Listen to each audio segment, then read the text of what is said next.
What is up, you guys? Glitchiz here, and welcome back to the channel. Today I've got a long anticipated video for you guys, and that is my Ultimate 3.0 Deviant guide for full release.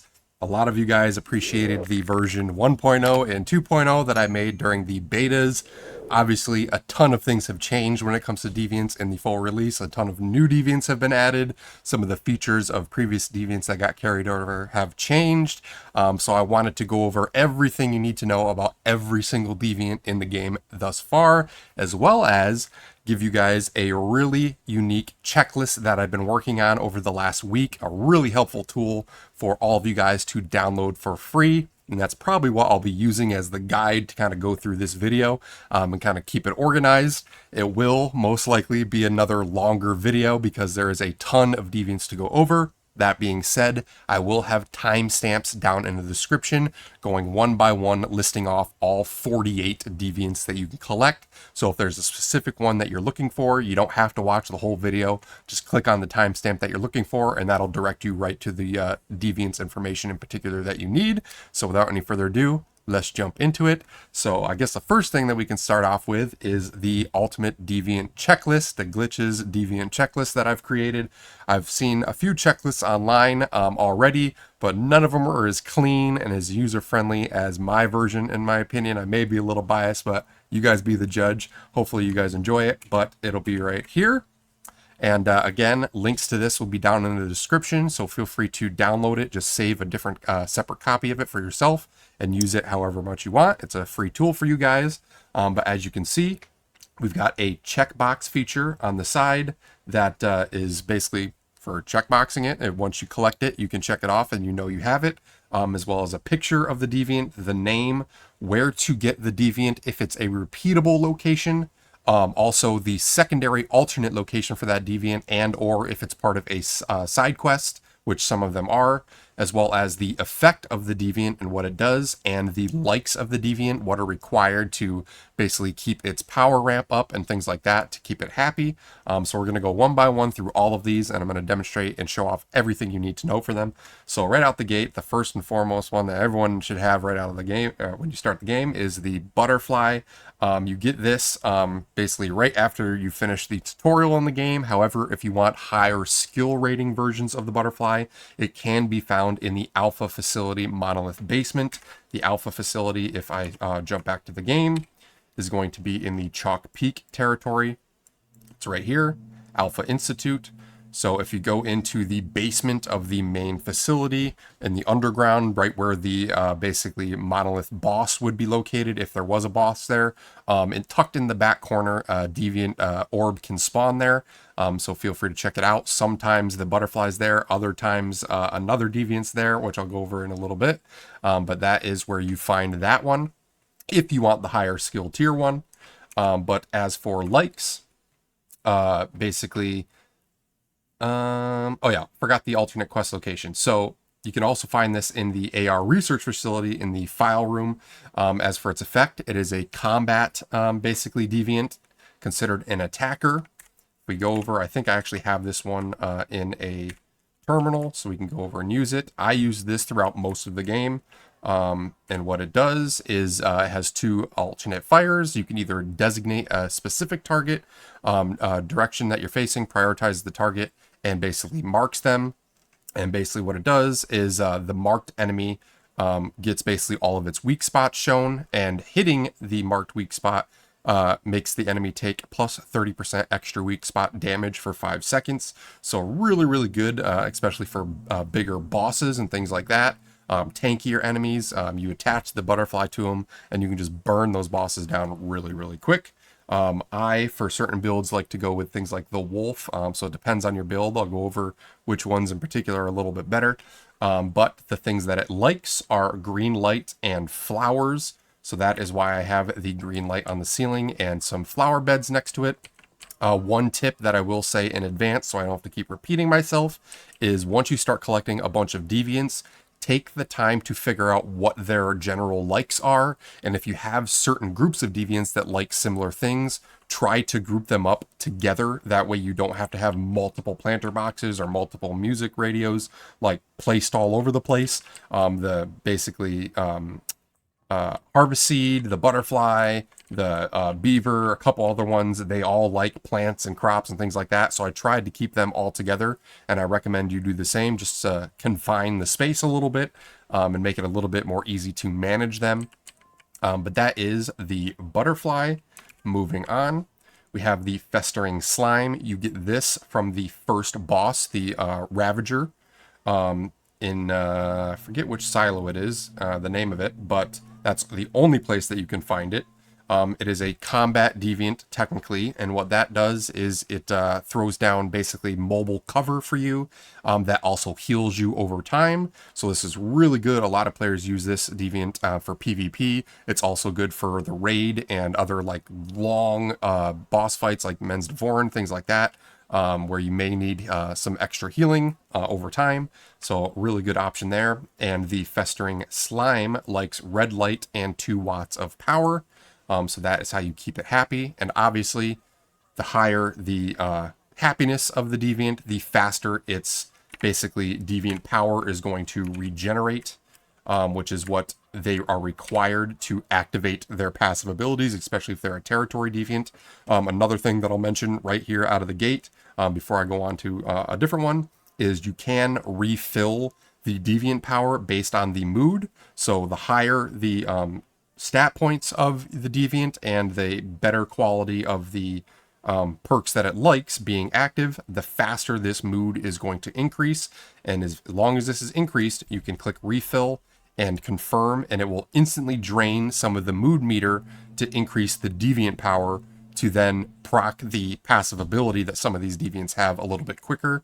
Normally you'd have to wait for it to slowly reach usually like a 30 power threshold before it'll start doing its passive ability. If you notice that the mood is higher than the deviant power and you want to kind of kickstart them right away, just do that little refill option and that can kind of jumpstart it. So cool little side tip there. But moving on, that was the Festering Slime. And I know I've got him around here somewhere. There he is, chilling in his little securement container. But moving on, next we have the Harveseed. We were just looking at that one. That you get from the Treant, the second boss. And that is basically a gadget is the effect that it does. It allows you to craft the shield potion. It's called the Chrysalis potion, I believe. I may have one on me. Let me see here. Yes, it's called Living Armor.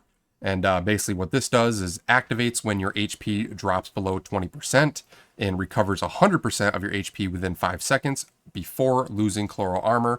For the next 10 minutes, Chloral Armor will not take effect. So it basically has a 10-minute cooldown, but it lasts for 2 hours. So 7,200 seconds is 2 hours. So it lasts quite a long time. So you just pop this, and you get a nice little regenerative buff if you ever drop below 20% health. So this is really good for the raid and things like that. I always try and keep the Harveseed up. I don't necessarily sync with it and use it, but to allow it to craft the materials needed to make the potions is really good to have on hand. And the Harveseed I have right back over where the butterfly was. This is what that one looks like. Right here. Crafts the living armor, and the item that you would use to craft that he's going to be generating over time so long as his meter is above 30%. So we can go and fill that up. He's going to start generating the heart vines. This is the key item that you use at the bench to craft those living armor potions. But that is the Harveseed. Moving on, we have the Dreamcatcher, and I have these organized, by the way, in the spreadsheet to kind of be all of the bosses, then all of the silos. Then I have the few that are based on the, like out in the wild and things like that. Then we have the few PvE and PvP only ones, like the Primor ones. And then last but not least, the kind of like one-offs from farming and things like that, and or side quests. But moving on, we have the Dreamcatcher. You get this from the third boss, the Araxium boss, the spider boss. That's the only place that it can be found. And if you want the higher skill rating, you just have to farm that boss, preferably on higher difficulties, to get a better chance of getting a higher skilled copy of the Deviant. This one creates the web potion. It basically slows enemies when you throw it, which is kind of nice. And it likes, oh, and I didn't mention, the Harveseed likes crops, flowers, and high temperatures. For things that require high temperatures, I recommend just throwing down a furnace near the a deviant. That will increase the temperature. It doesn't even need to be plugged. Well, regular furnaces don't need to be plugged in, but yeah, just throw down a furnace and that should increase the temperature. Blue lights, green lights, red lights, those are the little colored LEDs. Just throw those on the ceiling. And then music would just be putting down a radio. But moving on to the Dreamcatcher, makes the web potion, and the Dreamcatcher likes blue light, music, and flowers. So this is another one that I could potentially put near the basically butterfly and the Harveseed, because it likes those crops as well. So I might do that a little later. I think I actually have, let me double check. I might not have the, don't think I have the Dreamcatcher up actually. Should have it in my inventory though. Here's the Dreamcatcher. Produces special materials that can be used to craft tactical items. Used to place a spider web trap to slow down enemies. That's what the potion does for it. But moving on, next we have the fourth boss deviant, and that is the Canine Skull. You get that from basically the Hound boss. That's the only place that you can get it, and it is a combat attacker. This is personally one of my favorites, especially for shrapnel builds, because what the wolf does, unlike the butterfly deviant, the butterfly focuses on weak spot damage, but the wolf, which we have over here, focuses on weapon damage. So you can designate a target similar to how the butterfly is, and what it does is it auto attacks nearby enemies. But what's really cool is that if it successfully kills an enemy, it'll actually create a duplicate of itself. So if you got a lot of low life enemies nearby and this chains one after another, you can create like 4 or 5 dogs that spawn and just continually attack things. But what's cool is when a target dies, it spawns a clone, and also increases your weapon damage received by the attack target by up to 32.40006%. This is different because I have a skill rating of 3. So like I mentioned, all deviants are going to have a skill rating, activity rating, and deviation traits. The deviation traits will show up below. They will give things like boosts to the increase in moods of deviants, so it recharges a little bit faster, things like that. The activity rating is how fast it the faster it recovers the Deviant Power to be able to do its passive ability. And the skill rating is how efficient it's going to be actually when it's in combat. So I have a skill rating of 3, which is why the 32.4 is a little bit higher than normal. Excuse me. Still a little sick here from COVID. Bear with me. Yeah, that number may change a little bit depending on how high the skill rating of the deviant you have is. Also, on that note of skill rating, is if you're farming multiple copies of these deviants, you always want to make sure that you're putting the highest grade 1 that you have in your container at any given point. That way, that's the one that you're syncing up with. You won't be able to sync up with your better quality one if it's not in a container. So just make sure that you're putting your best ones forward at all times. But moving on. Really, really good deviant there. That's the one I personally use. Last but not least, for the 5th boss that isn't from the raid, we have the Nutcracker. You get this from the Mens Devorin boss. And the Mens Devorin boss is going to be in the Forsaken Monolith, I believe it's called. It's going to be right over here. That's the boss that you fight there. And basically what the Nutcracker likes is green light, toys, and electricity, 5 watts of power to be exact. He has similar mood recharges that you can activate. And what he does is he basically helps your territory and attacks suspicious intruders. So he's basically like a mobile turret that just walks around your base. He actually should be walking around my base right now. I could probably go downstairs and see him. It's kind of cool. It's similar to how like the Chefosaurus walks around and kind of patrols the area. So does the Nutcracker. So if I go around here somewhere, I bet you he's patrolling. There he is. So he just walks around and patrols around your base. And if any deviants spawn during like territory purifications, things like that, he'll just randomly attack them along with your turrets, which is kind of cool. And I believe potentially other players if they're in PvP mode. and attacking your base. So cool little secondary deviant to have there. Moving on, we have Rebecca. This one was just released, at least on our server, in the recent phase when LEA Labs opened up. You can get this from the first 3 bosses in the LEA research facility. That's the new raid, and that is going to be right here on the map. In this area here. That is where the LEA Labs are located. And what Rebecca does is, much like how the Nutcracker turns into a big life-size character, so does Rebecca. The girl that is Rebecca actually spawns in human form and roams around your territory. If you have a piano set up, she'll play the piano, and what she does is she has a recovery buff for all your other deviants that you have in your territory, so it makes all the other deviants a little bit happier, even if you don't have all of their requirements met. So she is a good passive territory deviant to have if you're focusing on collecting all deviants. And she likes green lights, toys, and flowers. Moving on, now that is pretty much for all the bosses. Moving on to the silo-based deviants. First up, we have the infamous Mr. Wish. I still have not unlocked this guy, even though I've run Silo Sigma in the party room probably 30 times. But yeah, you get him from Silo Sigma in the secondary party room area. Silo Sigma is going to be right down here. Right here. You can take this teleporter over, and there's a secondary room that you can go into before fighting the final boss. It's like a kid's toy room. It's a cool little secondary boss arena. And there's a chance that he will spawn after clearing that secondary boss. And what he does is he is also a combat attacking deviant. He likes red light, music, toys, flowers, and 10 watts of power to make him the max mood possible. The one cool thing about him is that he can actually proc bullseye on enemies. So if you're running a bullseye heavy build and don't have like the crossbow or the wildfire hand cannon, you can run him, and if you summon him, he'll start proccing bullseye on a bunch of enemies for you as well. So a good alternate solution to proccing bullseye there.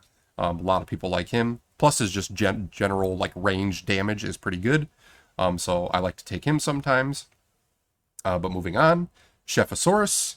This one got changed a little bit on full release. You can find him in the secondary bedroom of Silo Phi. Or, and this is what changed, he is now part of Lo, the Deviant Expert. In Myers Market, he will have a side quest that you can do. I may show a clip here, kind of going over where that is located. And what Chefosaurus does is he is a territory deviant that gives you cooking buffs to all of your food when you cook them at the stove. If you go and basically start cooking something at your oven, there's a cool little animation where he will come down and start firing up some recipes for you, which is pretty neat. You can literally cook anything here. Let's just do a canned meat, for example. And there he is. And he comes down and breathes fire into the stove and does a cool little unique animation. That was like almost an instant completion, so you didn't actually get to see the full thing. But normally he'll come down and he'll do a shake the pan and breathe fire onto it and stuff. It's kind of cool. But he basically gives you a buff to all of your food items, where the base effect of all dishes increases by 30% when prepared using a kitchen set. Actually, no, that might be... Is that from my... No, that's got to be from him. The effect duration increases and the crafting time decreases. So yeah, he gives a nice little boost to all of your food items when he is active in your territory, which is nice. I always try and keep him up and running.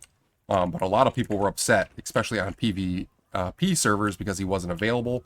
But now he should be available to everyone, and vice versa with the next deviant that we're going to go over, which is the Pyro Dino. This used to be a PvP only deviant. You can get him from the Silo Phi bedroom on PvE servers as well now. And he is basically a... Oh, by the way, Chefosaurus likes red light, toys, and high temperatures, so throw down a furnace. But the Pyro Dino up next. Another one I actually don't have yet. It's a rarer spawn in the same secondary bedroom, secondary boss area of Silo Fi. He's a combat deviant that does fire damage, so he'll blow fire at range and do AoE burn damage to enemies, which is kind of cool.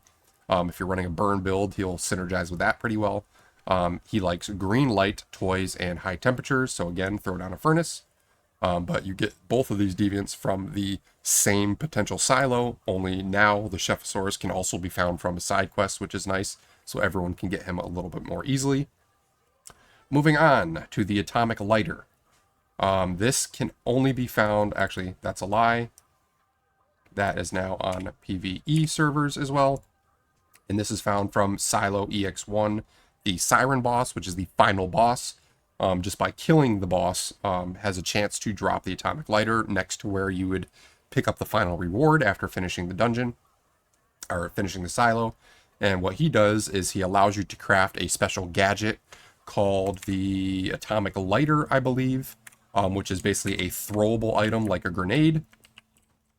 If I go down to the bench, I can show that off really quick. Nope. It might be on the synthesis bench.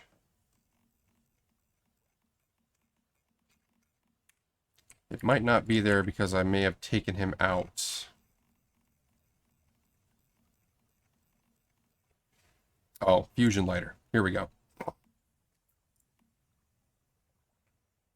So a highly unstable kind of grenade, throw to inflict 115 plus 650 psi intensity, blast damage, subject to a random base multiplier. Because of this random element, the blast damage will be different each time. So it is a little bit random when you throw this basically tactical item. However, when you get a nice proc of it, it can do a ton of damage. I want to say that there's a gold version. I'm pretty sure there's an Atomic Lighter that I may be wrong, but I think there's a gold version. I swear I remember seeing a gold version, unless they changed that in the recent patch. But yeah, it basically creates a new tactical item that you can make with the parts that the Atomic Lighter drops to use as a throwable against enemies. It's basically a portable explosive, so pretty cool there. Moving on, we have the Snowglobe. This is going to be PvE only. Forgot to update these.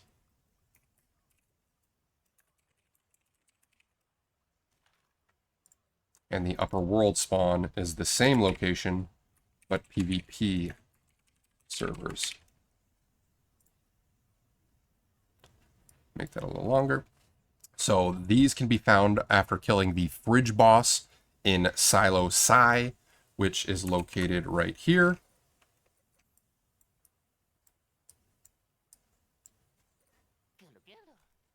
So you can take this teleporter to get to it. Fridge boss is a pretty unique fight. Not one of my favorites, but they did simplify it a little bit on full release, which is nice. But what the Snowglobe does is it allows you to create a gadget similar to the Atomic Lighter that basically creates a snowball throwable that slows and or freezes enemies, which is pretty cool.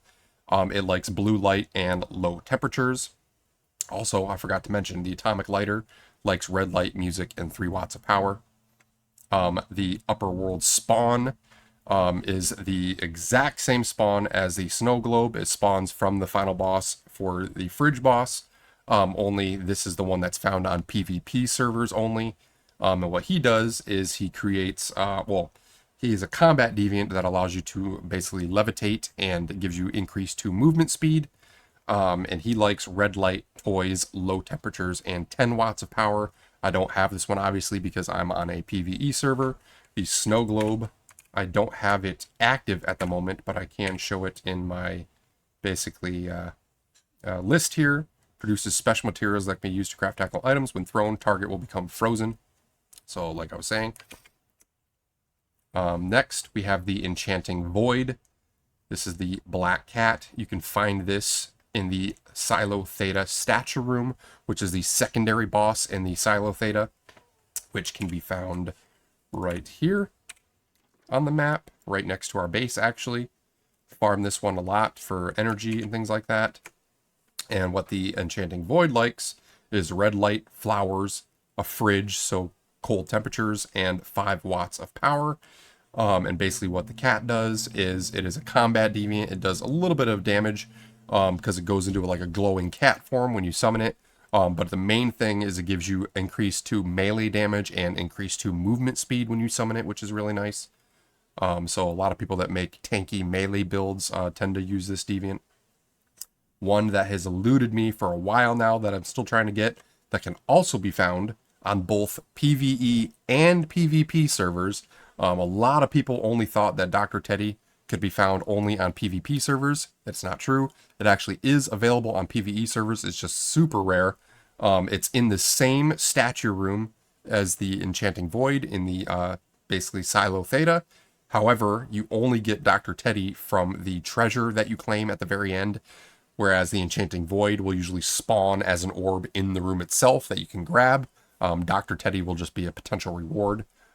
If that has changed and you've seen it floating in the room, please let me know. Every instance of people finding this that I've seen so far has only been from claiming the reward itself. And I do believe that it works with both claiming with a controller and claiming without a controller. You can potentially get it both ways, and that is the only way to get it. But it is available on both PvE and PvP servers. And what Dr. Teddy does is he heals and revives fellow teammates. So if one of your teammates in a raid, for example, gets downed, if you summon Dr. Teddy, he'll run over there and basically revive them for free, so they don't have to waste an activator. So really, really cool there. There is also, at least on PvE servers that I know of, a current seasonal goal that is basically requiring players to revive a critically injured basically player with a deviant skill. And Dr. Teddy is pretty much the only deviant that can do that. So if you want to complete that seasonal goal for this current phase, you're going to have to unlock him and basically sync with him to use his skill. But he likes green light and toys, so pretty straightforward. And toys, by the way, can either be the llama that you can purchase for 1,000 Starcrum in the seasonal shop, or any of the miniatures that you can be found out in the world from the purple crystal jumping puzzles. That's how you find all 9. There is 9 of them total. I can quickly show those off. I've collected all of them here. So basically any one of these figurines, they all count as toys. So if you've collected one of these, throw those down next to any of your deviants that require toys, and that should give you the green check mark. So a little tip there. But moving on, we have the Buzzy Bee. This I have listed as a PvE servers only because that just recently got changed, or will be getting changed in the upcoming patch, if it hasn't already. This was available on both PvE and PvP, but they just recently changed that to where it's only available on PvE now. So if you were on a PvP server and you were lucky enough to find a Buzzy Bee before this update, I don't know if they're going to just instantly remove it and get rid of it for you, or if you're allowed to keep it. That'd be pretty cool. I'm sure you could probably sell these for a ton of stuff, like whatever you could ask for, because they're really handy for farming. But you can find them in the Sutherland Family Orchard, or an alternate repeatable location is the Citrus County Farm in the starting area. And basically what it does is it increases the deviation rate of your crops and your farm. It is a territory deviant that likes music, crops, and flowers. I always try to have one of these going, if not more than one, for my farm itself, because you want those deviated crops as much as possible, because they're used in those really high grade legendary recipes. So having a bunch of these is super, super helpful. I may have him in a box somewhere. Let me go. I know I've got a Buzzy Bee around here. He's got a cool little effect where he'll... where are you at, Buzzy Bee? Oh, there you are. So yeah, he just floats around, and if you activate him and he's above 30, he should disappear and head up towards my farm. So he'll fly around and just randomly start buffing all the little plants and any crops. He just instantly starts gravitating towards them and increases the deviation rate, the mutation rate of all your plants. So that's pretty cool.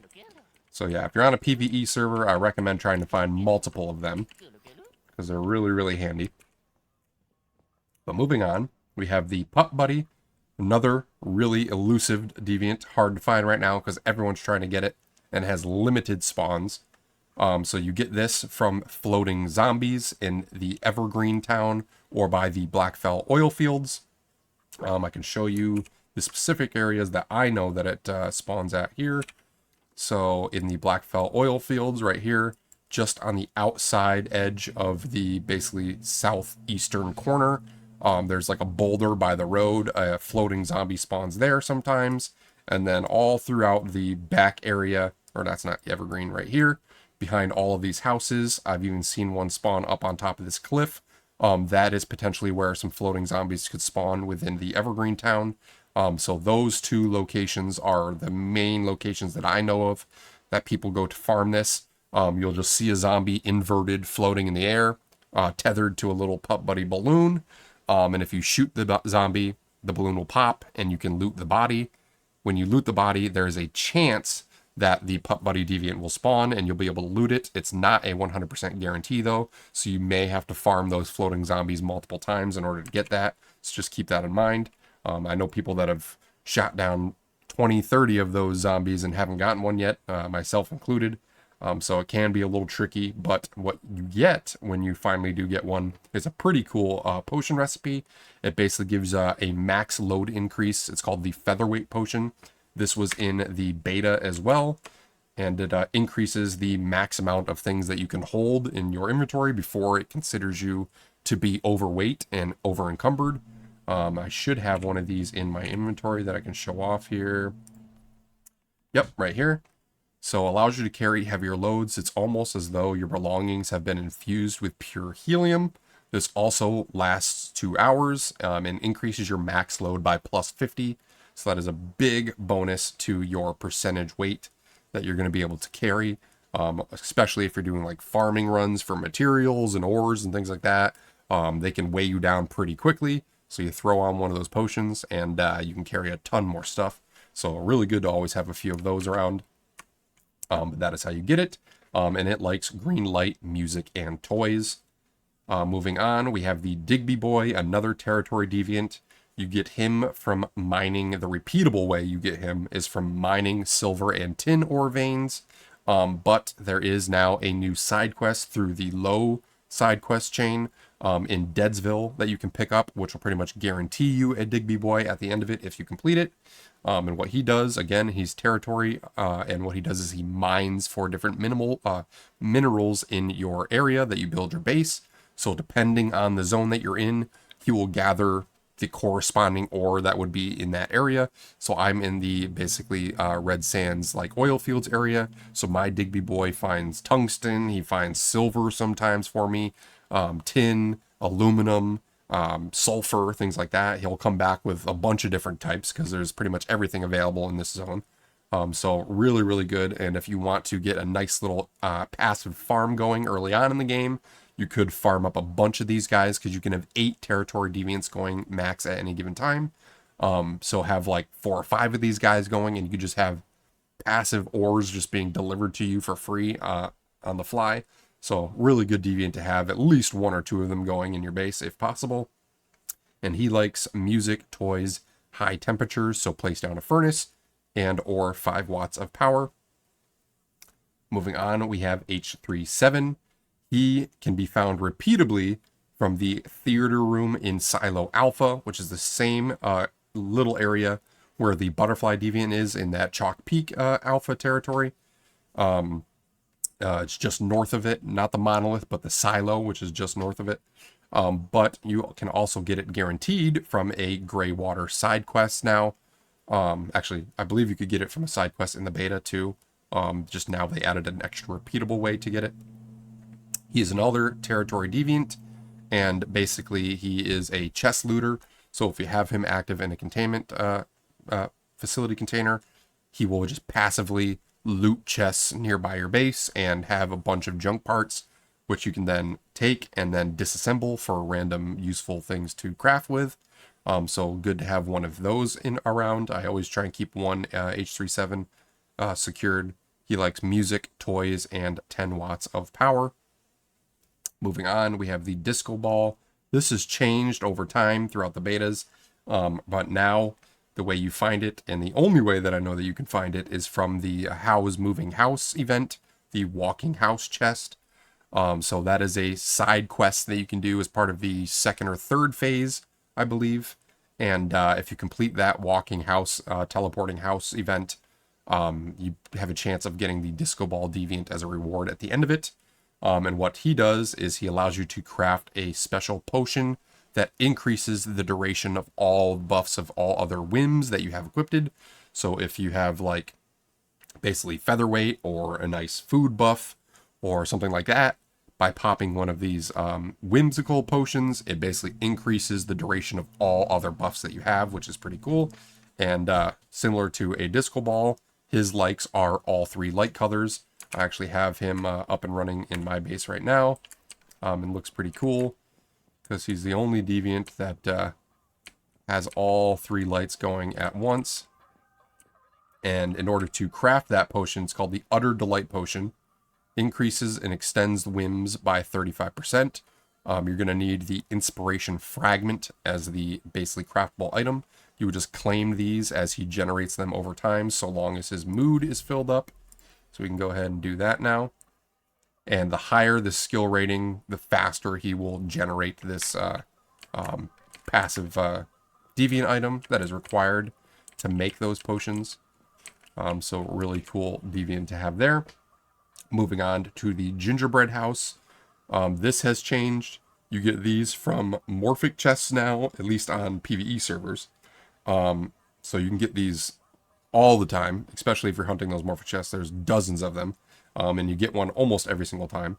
But they also have a guaranteed drop of it now through a side quest in Greywater, through the low Deviant Expert side quest line. So you can do it there and get at least one to start out guaranteed. He has a pretty useless perk. I could see how you may be able to use it in PvP, or if you just want to have fun with it, called Disguise Food. It's not called Disguise Food, it's called like Breadcrumbs something or other. But it allows you to craft a consumable that turns you into a random piece of furniture. I've seen it turn me into a bush at times, so I could see how in a PvP scenario you could potentially like stealthily sneak up on people because you're just a bush and you can move around however you want and not look like a normal human. So there is maybe some sneaky things you could potentially use it for, but in PvE, not so much. But he likes red light, crops, and high temperatures. So again, throw down a furnace. Moving on, we have the Logging Beaver, another really good deviant to get early on. You can find him near docks that do the fishing event. So the fishing event pops up all over the map. Pretty much any one of those fishing event docks. There's usually 1 or 2 potential spawns. Sometimes it's on the dock. Sometimes it's in the little wooden hut by where the vendor is. He can potentially spawn in there. If you don't see him, hop worlds and do the teleportation trick and just try a different world and maybe he'll spawn again. But you can grab him there. And he has another territory deviant that specializes in logging. So you just have him in there and he'll passively just get a ton of wood for you, which is really good early on, especially to craft things like charcoal, which you need for all of your ingots and things like that you make. So definitely good to have a couple of them early on in the game. He likes music, crops, high temps, and 3 watts of power. Then we have the Wish Machine. Yes, it's not a deviant per se, but in the lore it actually is. And it is available through the main storyline. If you just follow through the story, you'll eventually reach the 2nd major town, or might be the 3rd major town, and you'll pretty much be guaranteed to unlock the Wish Machine straight away. It's just a furniture item, and if you don't already know, it is used to roll your Starcrum to unlock your epic and legendary blueprints on, as well as some potential other cool items down the road. Should just be skins and stuff like that, but yeah, I wanted to add it in just to be safe as a placeholder. But moving on, we have the Hug in a Bowl. This just recently changed, so I have both here just in case it is still available because I haven't personally tested it. Before, it used to be found on streets and train tracks, and one known spawn location that I know of that it used to be guaranteed all the time if it hadn't been found by a previous player yet was right by these train tracks down here. Where are you? Right, it wasn't this one, or maybe it was that one. Yes, I think it was that one.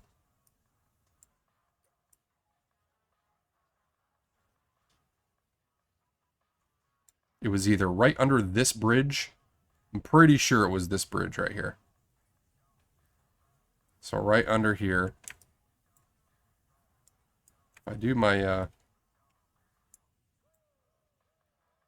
57603. Yeah, so it's got to be this bridge. So if you go down that bridge and if you wrap underneath it, there's a little archway. The Hug in the Bowl used to spawn there. Now, for the longest time at full release, it wasn't spawning for people, and people thought it was a bug. And I believe in one of the recent patch notes, they announced that it got changed, and I didn't know exactly what changed about it until one of my fellow Discord mates let me know. Apparently, it is now craftable at your stove and is instantly unlocked if you unlock the highest tier, basically electric stove. Well, not the highest tier because that's the kitchen set, but if you unlock the electric stove in your Memetics tree, you unlock the Hug in a Bowl, basically food item. So if I go down there, I can show that off. It'll look like this. It's going to be a purple item. Grab that from earlier. So it's going to be right here. It's called Hug in a Bowl.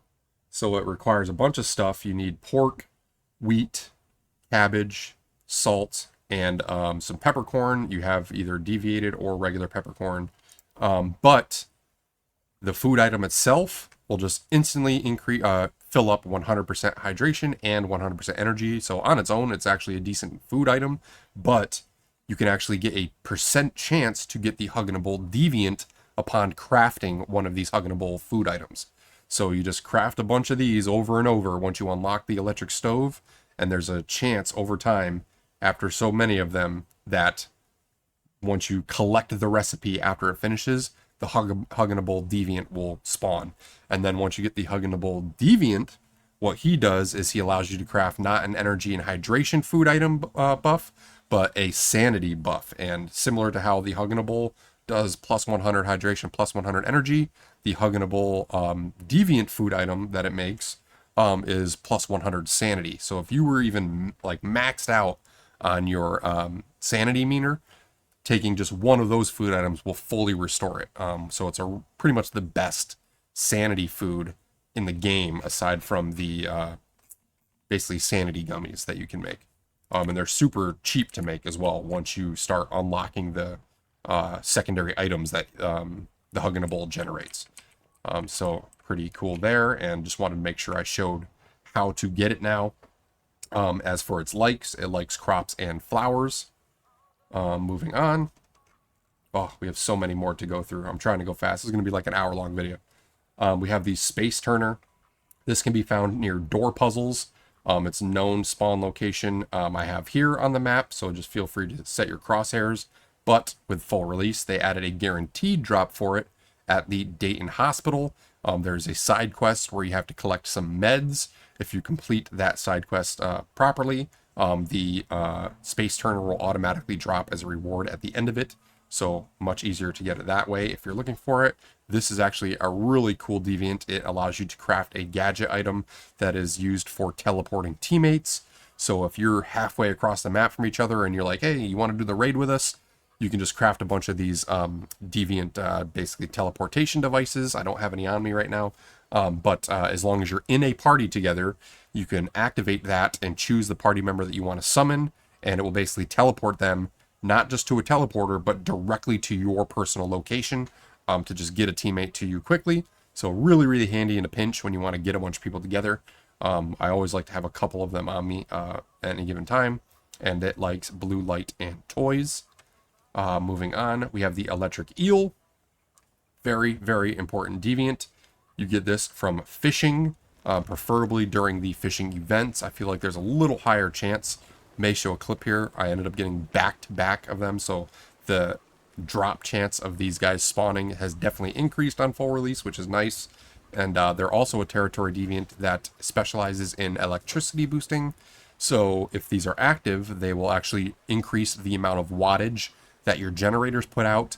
I have a few of them that are like 3 or 4 skill rating, so they increase my generators by like 10 to 12 watts, even more sometimes, which is super handy for your territory, especially with how limited we are with power sometimes, especially at lower levels. And these can also stack, So if you get like 2 or 3 of them, you can get a nice chunk of power added to your base just from a few deviants. They like blue light, high temperatures, and music. Next up, we have Frog the Leaper. You find these near lily pads, a known spawn location that I know that it spawns is going to be right here on the map. Right south of East Blackfell Junction, this little pond area here.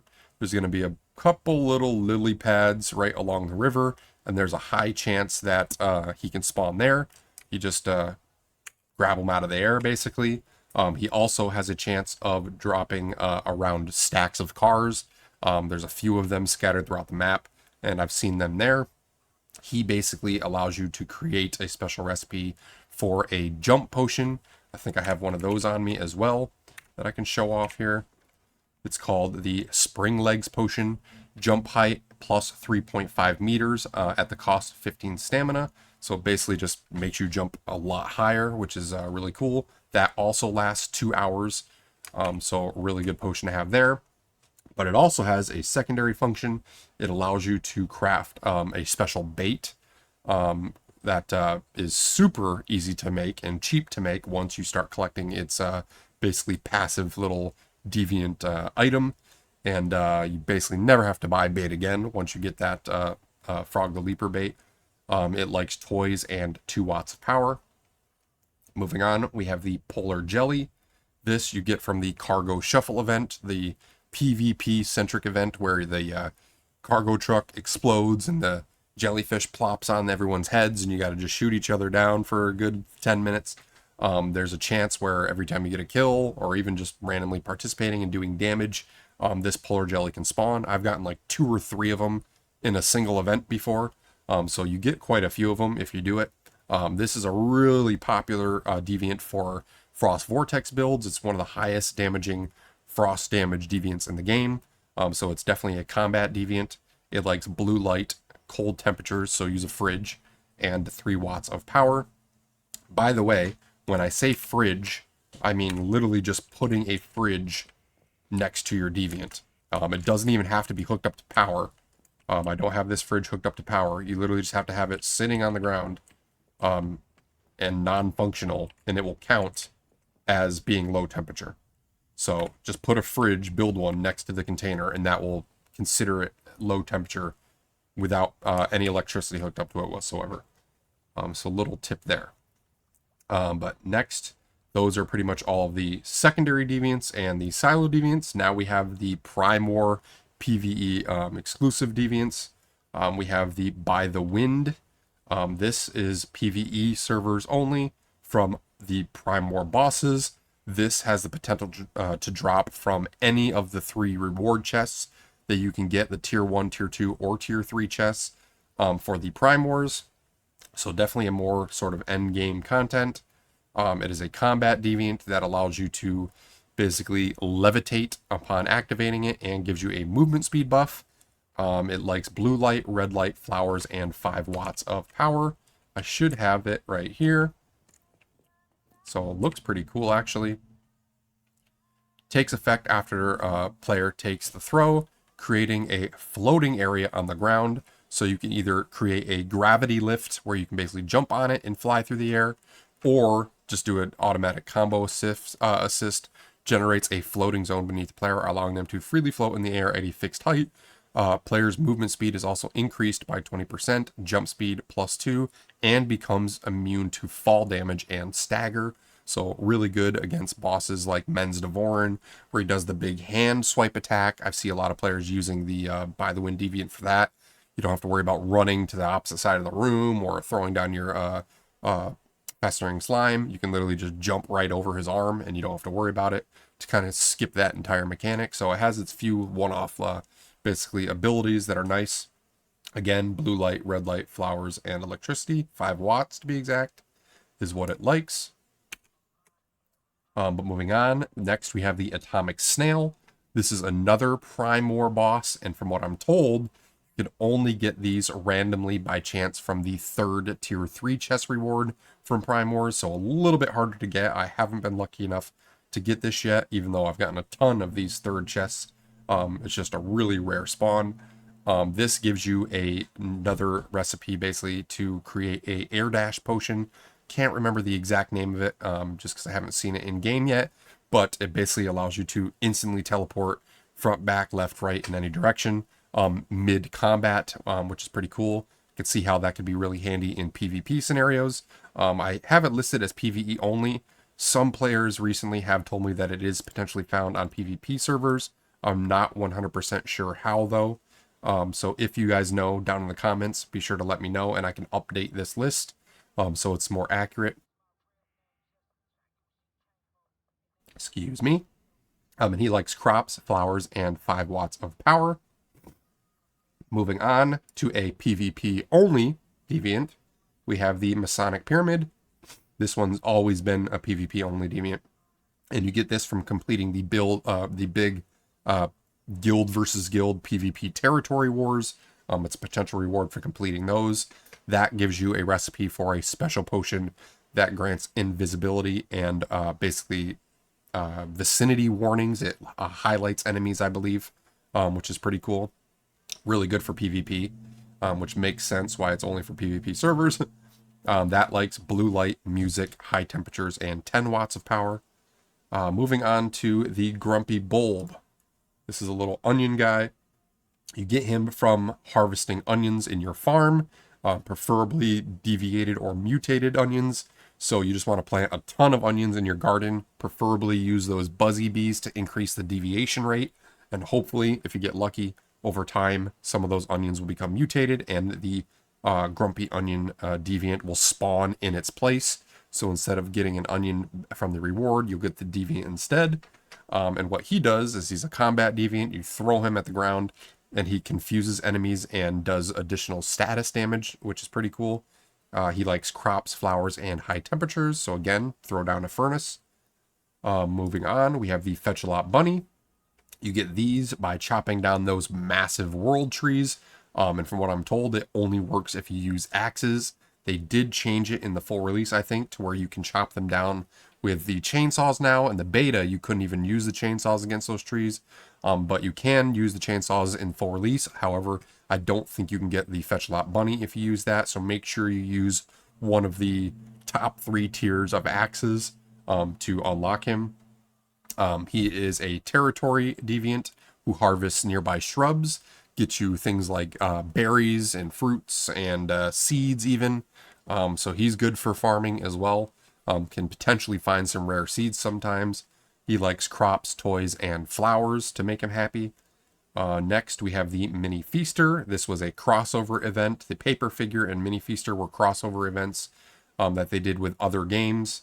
For those of you that didn't know, you can find the Mini Feaster from Mist events, which are those basically fog events that have the big pink circle in the sky. You can get him as rewards from there. You can also randomly get him as a reward from those Morphic chests where we got the Gingerbread House. He can potentially spawn there as well instead of the Gingerbread House. But there is also a guaranteed drop of him if you do a side quest through Myers Market. I don't think it is through low. It may be through low. It might just be a secondary side quest that they added as part of the crossover event. I think that's the case. It's actually a fun little side quest, so I don't want to spoil it. But you find it in Myers Market, and by finishing that, you're pretty much guaranteed a Mini Feaster at the end of it. He is also a combat deviant that does a tentacle smack attack. The cool thing with that is you get a nice little boost depending on if you get a kill or not, and if one of the tentacles basically kills an enemy, it spawns additional tentacles, so you can get like an army of like 4 or 5 of these tentacles smashing at the same time, which is pretty cool against weaker enemies. Good for like silo runs and stuff. He likes red light, music, and toys. Next, we have the Paper Figure. This was another crossover event, little origami paper guy. You can find him by picking up wild junk in the wild. That's the repeatable way. However, there is a guaranteed way now by doing a side quest through low, through Deadsville, which is one of the first towns that you come into in the game. So you can get the Paper Figure very early on if you're doing all the side missions. He is a basically, I don't know why I said combat deviant here. He's a territory deviant. So I'll go ahead and change that now. who does basically base repairs and loots for you at your base. So anytime your base takes damage through something like territory purifications, for example, instead of having to go to your territory terminal and manually repair it at your terminal, if you have the paper figure active, he will just go around and sweep up your base, and over time, all of those damages will get repaired automatically. He will also, on occasion, find random pieces of junk around your house, and you can then collect that as well and dismantle it for craftable items too, which is kind of neat. He likes red light, toys, and flowers. Moving on, we have the Growshroom, really important deviant for farming. He's gotten a little update recently, but you get him through repeatable through harvesting mushrooms, preferably mutated mushrooms. So the same way that you get the grumpy bulb, instead of harvesting deviated onions, you're going to want to harvest deviated mushrooms. You could also find him by farming mushrooms out in the wild, a really good place to farm mushrooms in the wild that I found my first couple Growshrooms is going to be right here in the basically just northwest of Sunbury Middle School, right at this teleporter here. If you look, there's these two little holes on top of this cliff. If you drop down into that hole, it'll bring you into this giant underground cavern, and there's mushrooms everywhere in there. If you go and collect every single mushroom in that cavern, you're almost guaranteed a drop of this Growshroom. If you don't get it your first run, within your first, second, at most, in my opinion, your third run, you must have really bad luck if you don't get it by then. But within a couple runs of clearing out this cave, there's just so many mushrooms in there. By collecting them all, you should get a drop of the Growshroom there. So that's a good way to find it. And what he does is he's basically an auto farmer for you. I have him down as combat as well. I must have copy pasted these wrong. But there we go. But he will not only harvest plants that have finished for you automatically and replant them, but he will basically have a slot on his deviant container where you can input a seed type, and depending on what seed type you put in, as soon as he's done planting one, he'll harvest it and then go right back to the open planter and recrop the same seed that you want him to plant over and over and over again. So as long as you're restocking the seeds in his little container, he'll just constantly replant them for you. You never have to worry about dealing with it. It'll be completely passive, which is pretty cool. And all the crops that he collects should go to his deviant container. So if you're not wondering where those plants are, same place you would go to input the seeds is where you can go to collect all of the crops that he's done. So they should just stack up in there and you can grab them. But he likes green light, high temperatures, and 5 watts of power. Next, we have the Party Monkey. You get him from those workshop defenses at the little oil fields and things like that by doing the deviant, basically horde mode. There's a chance for him and the Shattered Maiden to both drop there. I should probably actually move him, her up here for organizational purposes, because they kind of go hand in hand. Yeah, you get him. He is basically an aggro facility. He creates, he's considered a gadget deviant where he'll just like pull aggro from enemies and make a ton of noise and things like that. He likes music and high temperatures. And he's also one that I have not been lucky enough to get, despite me running these workshop defenses like 50 times. Shattered Maiden I've gotten plenty of. She actually has 2 spawns. You can get her from the same workshop defenses that you get the monkey from. However, there is a secondary side quest that you can get her from through Low in the Tall Inn in the game as well. So if you pick up that side quest, you're pretty much guaranteed her at the end. She is a combat deviant that fears and freezes enemies that are nearby her. So pretty good abilities there.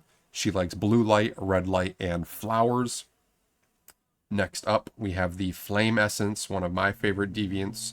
You can get him from multiple places, one of which is Hearst Industries near the train garage. He'll just be floating outside the building. You can also find him near the Sutherland chemical plant, just floating around. He is a territory deviant that increases the efficiency of your furnace, which is super handy. I should have him in a container somewhere that I can show off here. Where are you at?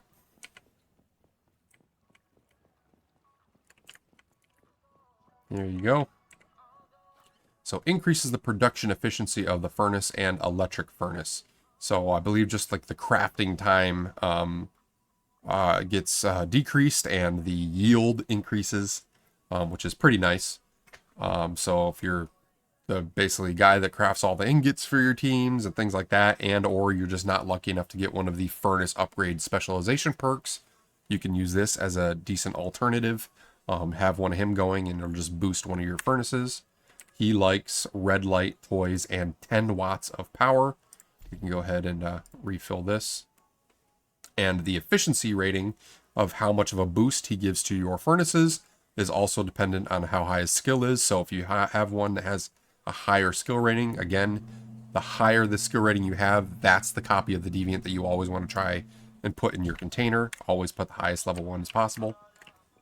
Going back to the list, we next have the Lethal Rabbit. This one's been tricky for a lot of people. He can be found by harvesting rabbits in the wild, so just killing random rabbit animals. I've seen people that have gotten this in the first 15 or 20 rabbits they've killed, but then I've also heard stories of people that have killed over 100 rabbits and still haven't gotten this guy to drop. Basically, once you carve him to get the pelts, there's a chance that all of a sudden the deviant will spawn and you'll get him automatically. He's really cool because he hunts nearby animals around your territory. So if I go and talk to the one that I have, for example, he's usually got a ton of stuff for me, like meats and hides and things like that. So let's see what he gives me here. Deer meat, rabbit meat, rawhide, beast meat, pork. So a bunch of meats that can be used for food items and things like that. And you don't actually have to do any of the hunting yourself. He just runs around your territory and kills things for you, which is pretty cool. He likes red light, low temperatures, and 5 watts of power. Next, we have the Zeno-Purifier. He has multiple ways to get him. You can get him from pretty much any random loot chest.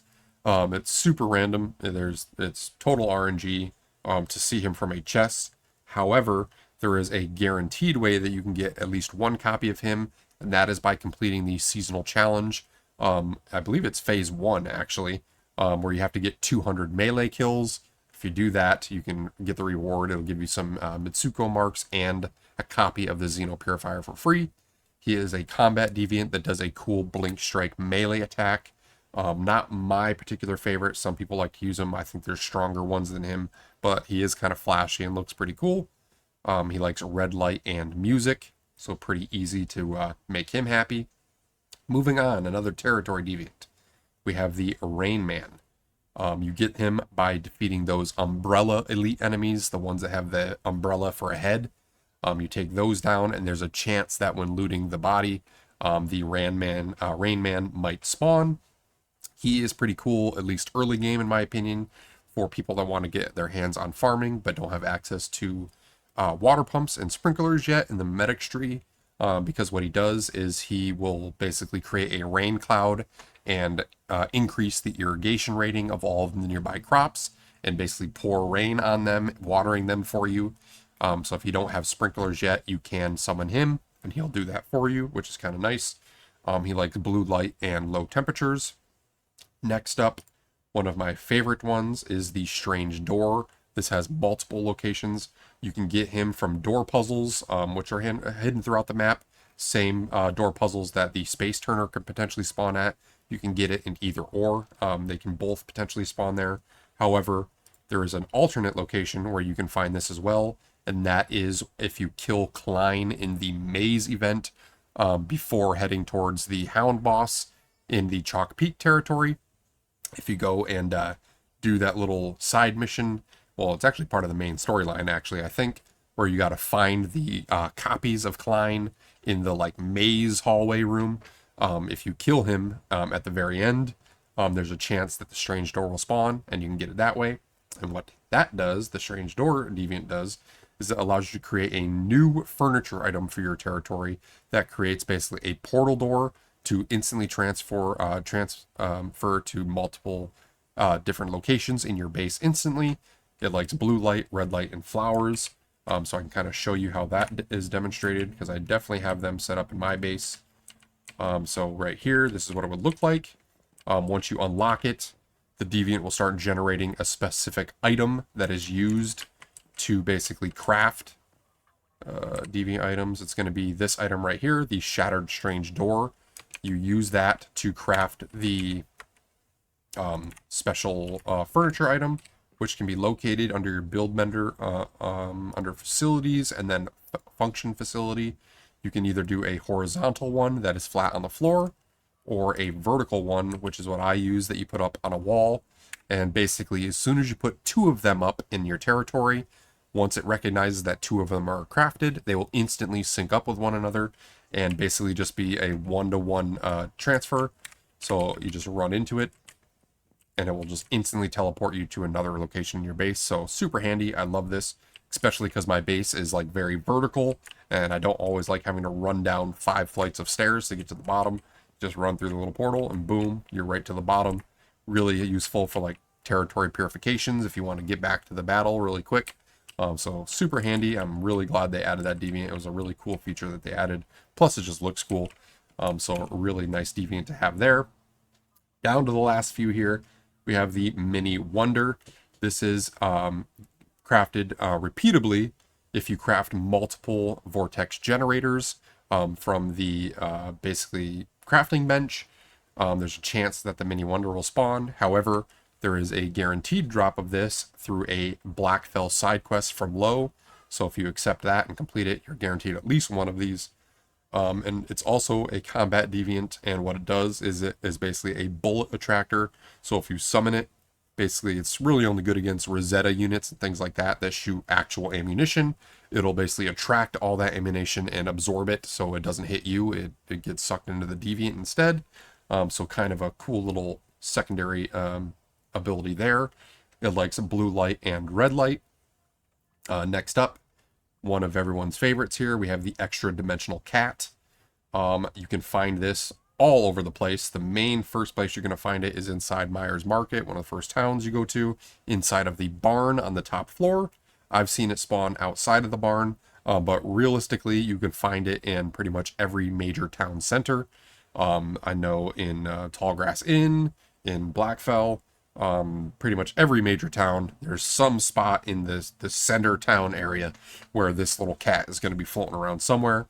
Another cool thing, if you guys haven't been paying attention to Twitter lately, is the Once Human devs just posted a thing on their official Twitter where they are looking to create multiple variations of the Extradimensional Cat in different color schemes, because this was such a popular deviant. So they're hosting a worldwide vote right now. Maybe in the description, I'll post a link to that basically voting link. So you can go and fill out that form. I think they've got like maybe 8 or 9 different variations that they've already generated. And depending on which ones get the most votes, I think probably 2 or 3 of the top choices that get chosen, they're actually going to make in-game. That way you can get alternate variations of this cat to use around your house. And what it does is it's another territory deviant that gives you a buff when you sleep that increases the duration of how your rested buff lasts. So your stamina will last longer. I think it's like an extra like 10 plus minutes that gets added onto it. And it only likes toys. And I know I have this one up and running, so I can go and show that. So here is what it looks like in the container. Mine's probably out running around. It is kind of cute because it just goes into a giant cuddly cat form and just walks around your base. I'll go and refill it here. But what's cool about it is not only does it passively walk around your base, see if I can find him here. Sometimes I like to be up in my farm or on my roof sometimes. If you can't see him walking around the main part of your base, the fastest way to get him to summon is actually by sleeping in your bed. So if we go and lay down real quick, I can show you how that works. And as long as he's active, he should spawn near me. There he is. And as long as you've got the big bed, he will actually jump into bed with you, he or she. And as long as you're sleeping for 10 seconds, a little secondary buff will appear. Where if I get up now, and I check my whims, got here, Safe Haven, Covered Advance. Did I not sleep long enough? Let me lay down long enough. Must have been just short of it.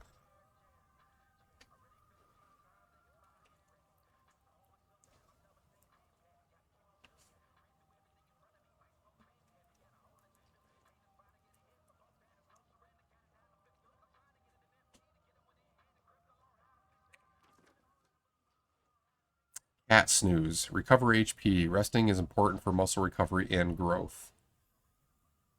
So it's not saying it here. I don't know why. But it should give you a buff. Maybe because the power hasn't fully regenerated yet. It'll basically extend the duration that you get that basically stamina boost from your rested buff for an extra like 10 minutes. 10 or 15 minutes, I believe. Plus it just looks cool with a giant cat running around your base. I know a lot of people are going to like that one. It was really, really popular. Which is probably why they're making 9 additional variants to vote on. A lot of people liked it. I have auto run on right now. There we go. Moving on, we have Orb Lightning. You get this from the Alpha Silo in the Monolith Basement, which is the same area. Remember how I said there was also a potential another one? The same area that the secondary repeatable location for the Butterfly Deviant spawns. Pretty much that same location. The Orb Lightning can also spawn. I have no alternate location here, but there is actually another alternate location that I found that I know works, and it is actually right over here. So I'll go and add that while I'm actually doing this live so I don't forget. It's going to be the Gaia military base. So if you run up the stairs into this top section, the second building after you jump down the ledge, there's a little back room, and inside that back room, the lightning orb can spawn there. So let me add that. The Gaia military base is another location that I've confirmed that Deviant can spawn, and it would just be floating in the air, so you can go and grab it. He's really cool, especially for Prime Wars, because he is a turret booster.